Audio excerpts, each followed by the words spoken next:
August 1961, Las Vegas, Nevada.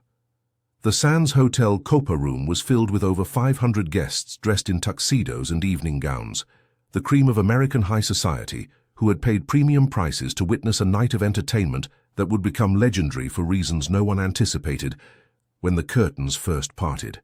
The opening act that evening was a 24-year-old singer named Loretta Mae Johnson, a black woman from Mississippi who had been booked to warm up the crowd before the main attraction took the stage. Within 3 minutes of her first song, the audience began to boo with a cruelty that would have broken most performers who dared to stand where she stood. Loretta had arrived in Las Vegas just 2 days earlier, summoned by a last-minute booking after the original opening act had cancelled due to illness that some suspected was actually fear of performing before such a demanding audience. She was unknown outside the Chitlin circuit of black clubs in the South, a circuit where she had earned a reputation for a voice that could silence rooms and bring grown men to tears with its raw emotional power. But the Copa Room was not a Chitlin circuit club, and the audience staring back at her had never heard of Loretta Mae Johnson. The boos began almost immediately after she started her second song, a traditional blues number that her grandmother had taught her during childhood summers in the Mississippi Delta, where music was the only escape from poverty that crushed dreams before they could fully form. A man in the third row cupped his hands around his mouth and shouted something that Loretta could not fully hear, but whose meaning was unmistakable from his expression of contempt. Others joined him, their voices rising in a chorus of rejection that filled the Copa Room like poison gas. The house band behind Loretta faltered, the musicians exchanging uncertain glances as they tried to decide whether to continue playing or to stop and allow the performer to retreat from a stage that had become hostile territory. The conductor looked toward the wings for guidance, but the stage manager had disappeared, leaving no one in authority to make the decision that might save or destroy a young woman's career in the entertainment industry that showed no mercy to those who failed publicly. Loretta stood frozen at the microphone, her hands trembling visibly as the boos continued to wash over her in waves that seemed designed to strip away every layer of confidence she had built during years of performing in venues where audiences actually wanted to hear what she had to offer. Her voice caught in her throat, strangled by the humiliation of being rejected so completely by people who had not even given her a chance to demonstrate what she could do. The racism underlying the audience's reaction was obvious to anyone willing to acknowledge it, although few in the Copa Room that night would have admitted that their hostility had anything to do with the color of Loretta's skin rather than some objective assessment of her talent. Las Vegas in 1961 was a city of contradictions, where black performers could headline shows but could not stay in the hotels where they performed, or gamble in the casinos where they entertained wealthy white patrons. Sammy Davis Jr. had faced similar treatment years earlier, forced to enter through kitchen doors and sleep in boarding houses on the wrong side of town, while his name appeared in lights on the Strip. The progress that had been made since then was superficial at best, a veneer of tolerance that cracked whenever someone pushed against the boundaries that white audiences considered acceptable for black performers who forgot their place. Loretta was not a superstar like Sammy. She had no powerful friends to protect her, no management team to intervene on her behalf, no reputation that might give audiences pause before they rejected her so completely. She was simply a talented young woman from Mississippi who had been given an opportunity that was now turning into the worst experience of her professional life in front of 500 witnesses who seemed to enjoy her suffering. The stage manager finally reappeared in the wings, frantically signaling for the house band to stop playing so that Loretta could be escorted off the stage before the situation deteriorated further. The conductor raised his baton to cut off the musicians, preparing to end a performance that had become a public execution of a career that had barely begun to show its potential. But before the music could stop, before Loretta could be removed from the stage that had become her personal hell, a figure emerged from the wings on the opposite side of the Copa Room stage. The audience's boos faltered as they recognized the unmistakable silhouette of the man who was supposed to be the evening's main attraction, the man whose name on the marquee had sold out the room weeks in advance. Frank Sinatra walked across the stage toward Loretta Mae Johnson, with a purpose in his stride that silenced the remaining hecklers who suddenly understood that something unexpected was about to happen. He was not dressed for performance yet, still wearing the casual clothes he had been wearing backstage while preparing for his own set. But his presence commanded the attention of everyone in the room, regardless of his attire. He reached Loretta's side and gently took the microphone from her trembling hands, an act that could have been interpreted as confirmation that her performance was over and that the real show was about to begin. The audience began to applaud, assuming that Sinatra had come to rescue them from an opening act they had clearly rejected, and to deliver the entertainment they had actually paid to see. What Frank Sinatra said next would become one of the most repeated stories in Las Vegas entertainment history, a moment that revealed the character of a man whose reputation for both cruelty and kindness was equally legendary, depending on which stories you chose to believe about him.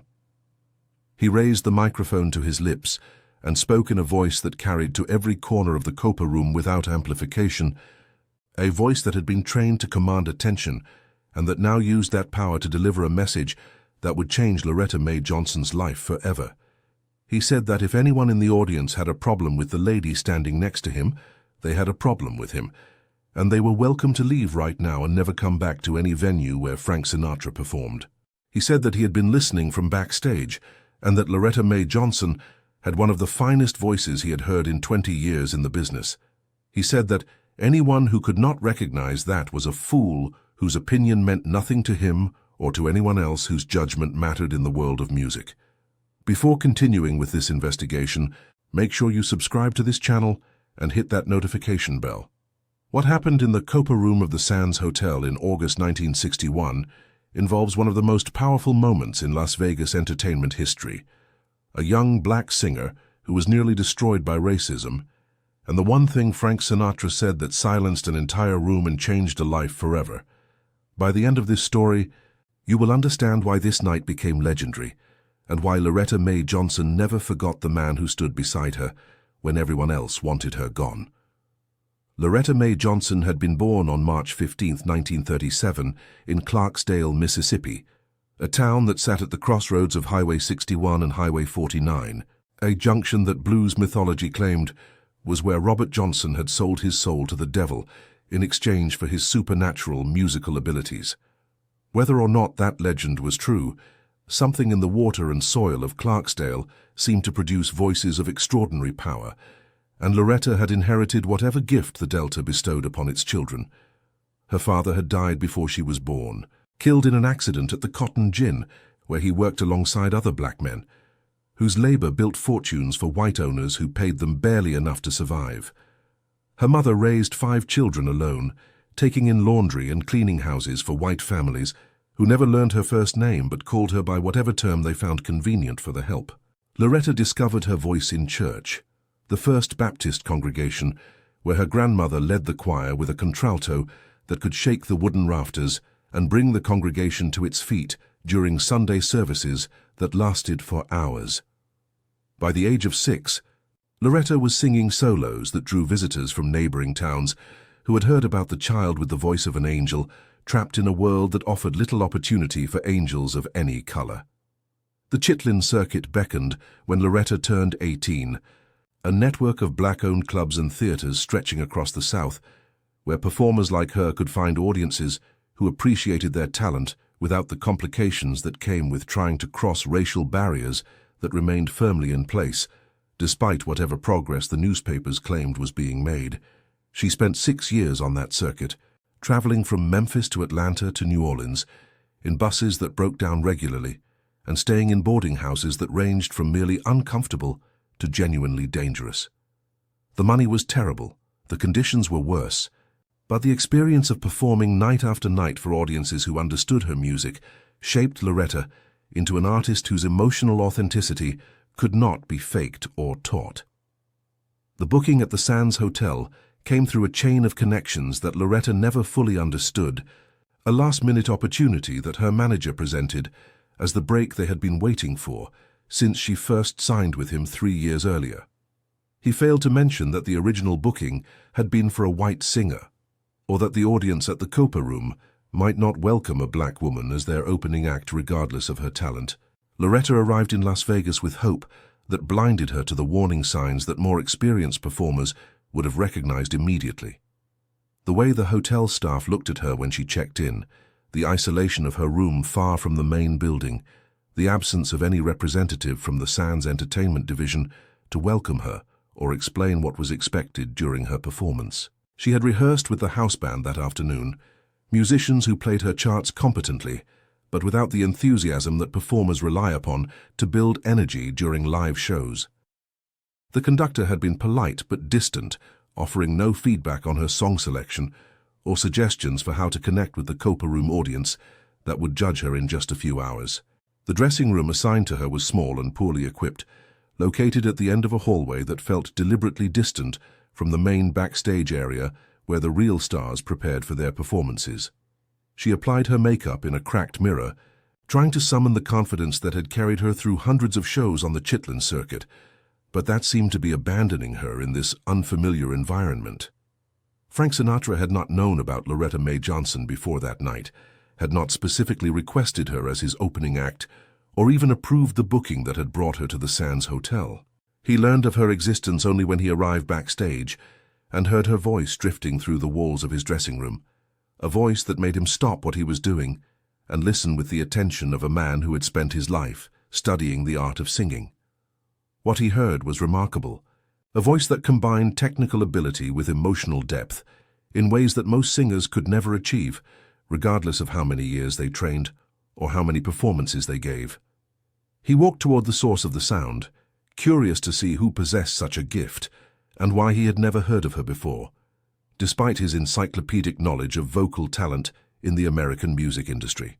He reached the wings of the stage just as the boos began, just as the audience demonstrated the ugliness that lurked beneath the glamorous surface of Las Vegas entertainment in an era when racial prejudice was so normalized that many white Americans did not even recognize it as prejudice at all.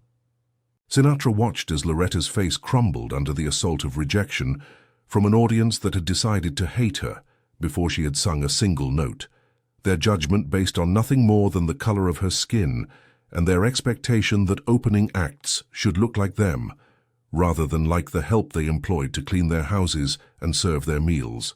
The rage that built inside Sinatra during those moments was familiar to him, the same rage that had driven him to defend Sammy Davis Jr. against similar treatment, the same rage that made him dangerous to anyone who crossed lines that he considered inviolable regardless of social conventions that others accepted without question.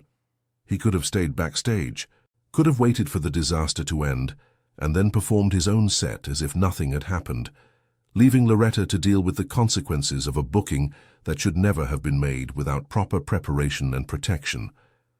But Frank Sinatra was not a man who stayed backstage when injustice occurred in his presence. The decision to walk onto that stage was instantaneous, driven by instinct rather than calculation, by the part of him that remembered what it felt like to be dismissed and rejected before he became powerful enough to command respect simply by entering a room. He had been the skinny kid from Hoboken once, the nobody that important people ignored until his talent became impossible to ignore.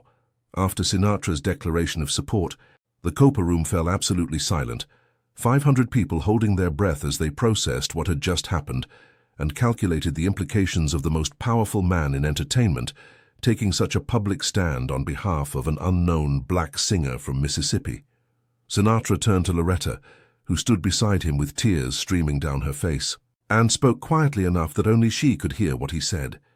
He told her to dry her eyes, to straighten her spine, and to show these people what she could do because he had heard her voice and he knew exactly how good she was. He told her that he would be watching from the wings and that if anyone made another sound of disrespect, they would be escorted from the building and banned from every Sinatra performance for the rest of their lives. Then he handed the microphone back to her, nodded to the conductor to resume the music, and walked off the stage, leaving Loretta alone in the spotlight, but no longer abandoned. The audience remained silent, chastened by Sinatra's words and uncertain how to respond to a situation that had transformed completely in the space of less than 2 minutes. Loretta began to sing again, her voice shaky at first, but growing stronger with each phrase as she found the confidence that Sinatra's intervention had restored.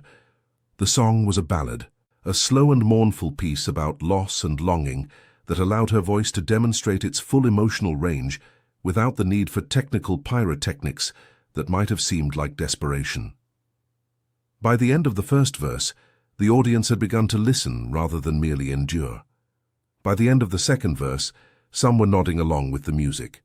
By the time the song concluded, the Copa room erupted in applause that was genuine rather than obligatory, the sound of people who had been forced to actually hear a performer they had initially dismissed and who had discovered that their dismissal had been premature.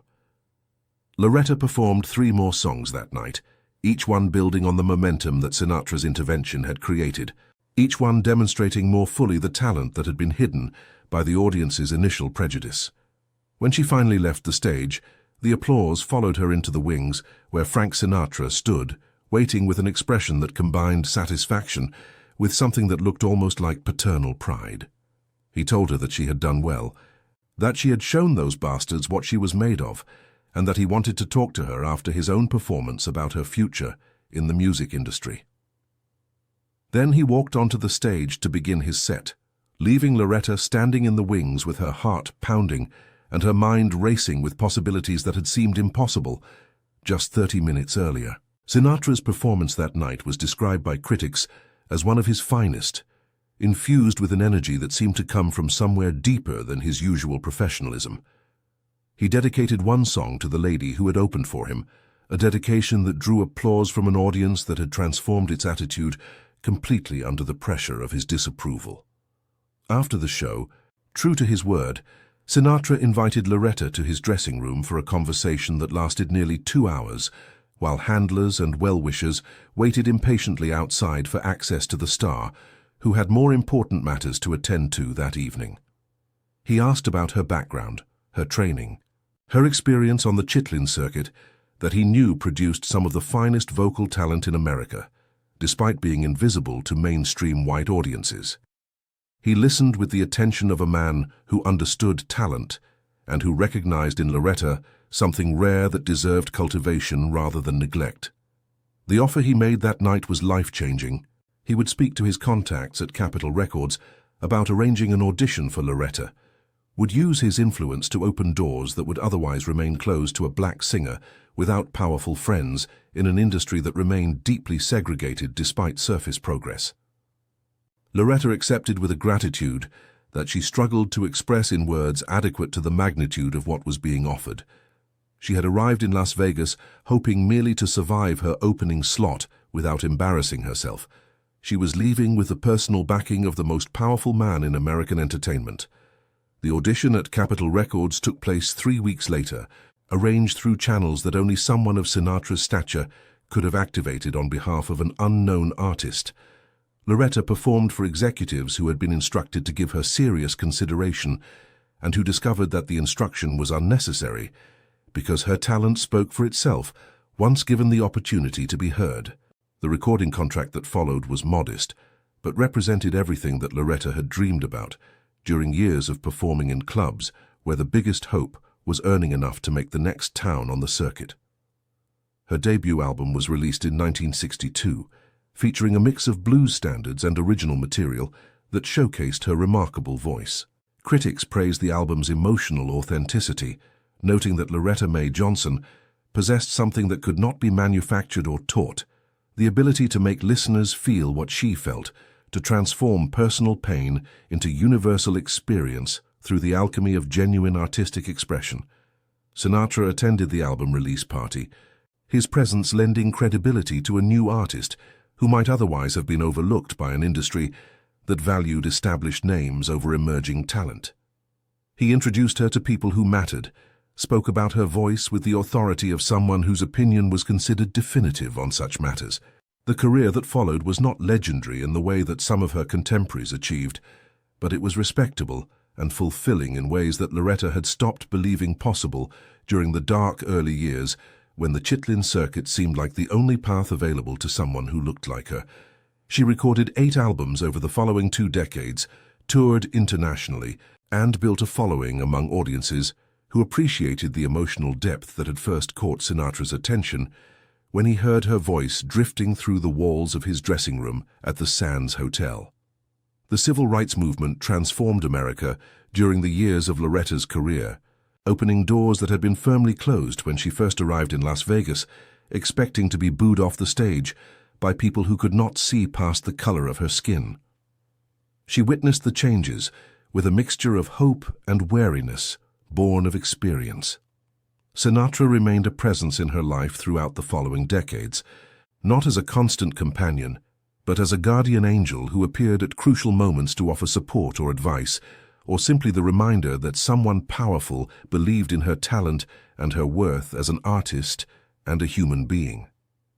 The story of the night at the Sands became part of both their legends, told and retold in interviews and articles, and eventually in documentaries about the era when Las Vegas entertainment was transforming from a whites-only playground into something more closely resembling the diverse nation it was supposed to represent. Loretta Mae Johnson died on September 3, 2008, at the age of 71, after a life that had included far more triumph than the scared young woman standing on the Copa Room stage could have imagined possible in August 1961. Her obituaries mentioned the Sands incident prominently, recognizing it as the turning point that had made everything else possible. Frank Sinatra had preceded her in death by 10 years, passing on May 14, 1998, after a life that included enough drama and achievement for several ordinary lifetimes. Among the countless stories told about him at his funeral and in the tributes that followed, the story of Loretta Mae Johnson was mentioned by those who knew that his legendary temper had a counterpart in legendary acts of kindness. The Sands Hotel where it all happened was demolished in 1996, replaced by the Venetian resort that bears no memory of the nights when Frank Sinatra held court in the Copa Room and occasionally used his power to defend those who had no power of their own against the cruelty of audiences who confused prejudice with taste. But the story survives, passed down through entertainment history, as evidence that one person with courage and conviction can change the trajectory of another person's life simply by refusing to remain silent when silence would have been easier and safer. Loretta's children and grandchildren carry her memory and her music into a future that their ancestor could not have imagined when she was picking cotton in Mississippi and dreaming of stages that seemed as distant as the moon.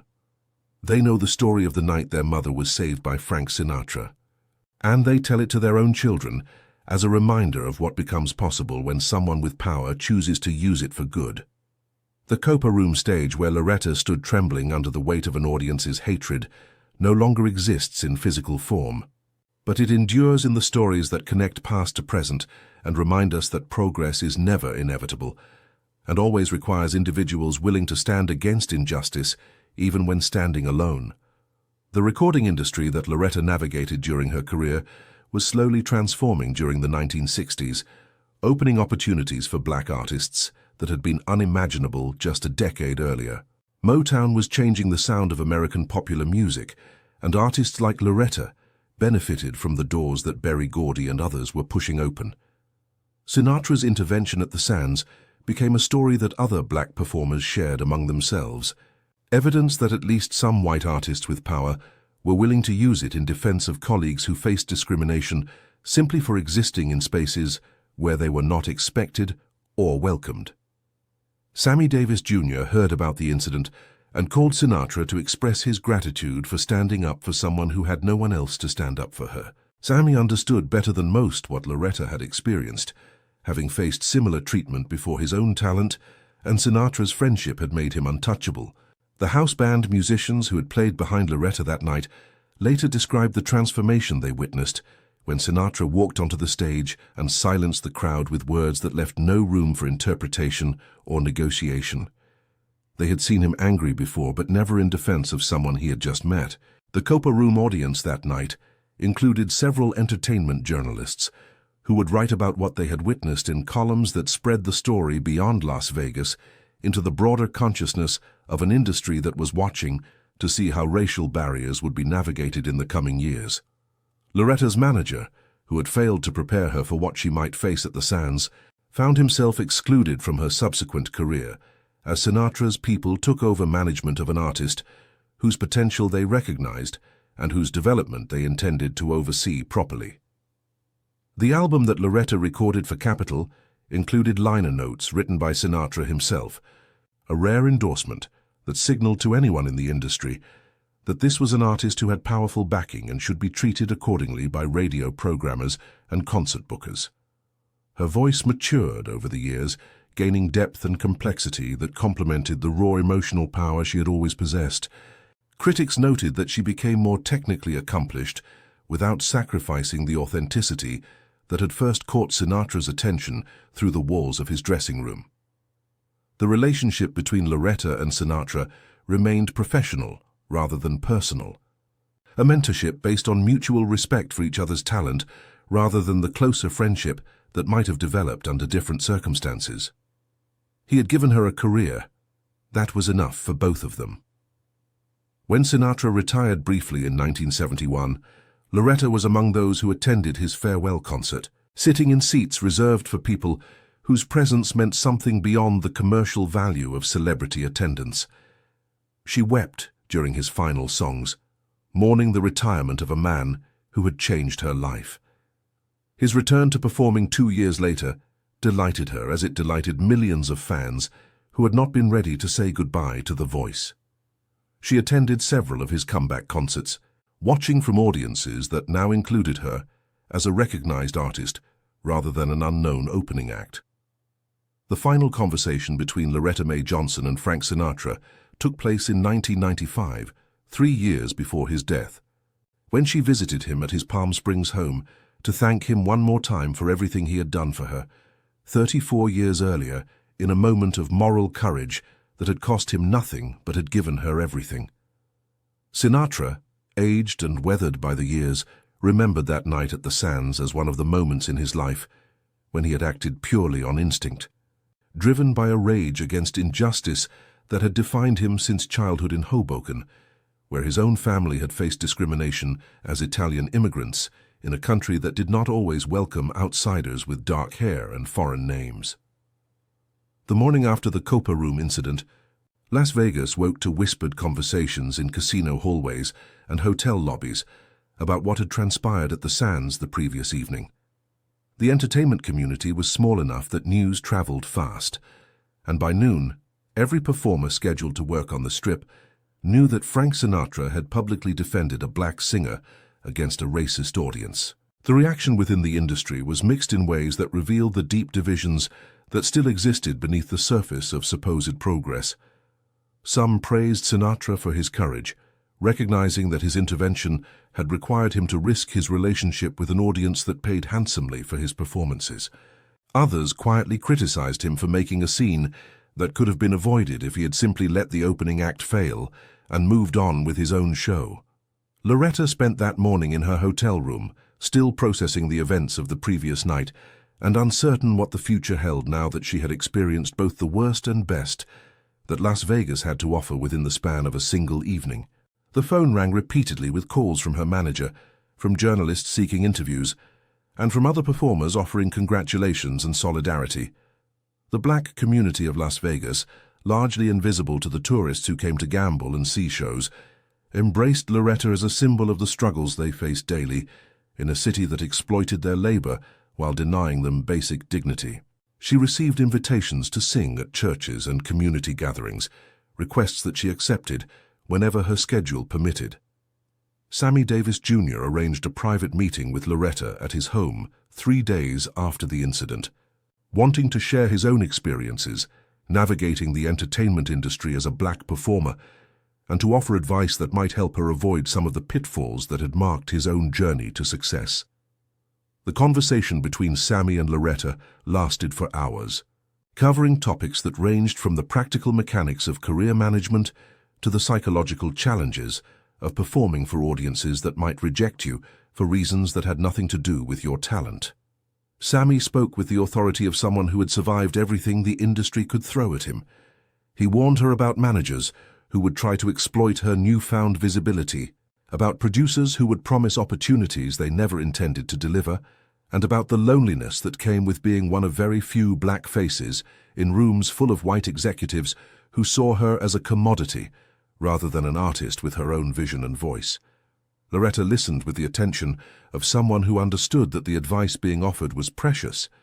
The accumulated wisdom of years of experience distilled into lessons that could save her from mistakes that might otherwise derail a career that was just beginning to show its potential.